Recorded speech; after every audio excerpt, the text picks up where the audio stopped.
હવામાન વિભાગની આગાહી વચ્ચે પાટણ જિલ્લામાં ગત મધરાતથી વાતાવરણમાં મોટો પલટો નોંધાયો છે। રાત્રિના સમયે ફૂંકાયેલા તેજ વાવાઝોડા બાદ આજે દિવસભર વાદળછાયું વાતાવરણ રહ્યું હતું અને મોડી સાંજે જિલ્લાના અનેક તાલુકાઓમાં ઝરમર વરસાદની શરૂઆત થઈ છે।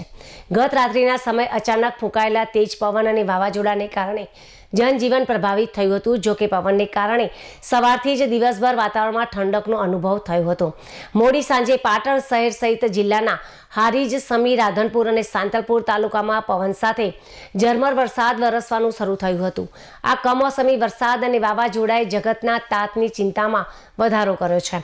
અત્યારે ખેતરોમાં ઘઉંનો પાક તૈયાર છે અથવા કાપણીની અવસ્થા છે, ત્યારે વરસાદ પડવાથી પાક પલળી જવાની અને ગુણવત્તા બગડવાની ભીતિ સેવાઈ રહી છે।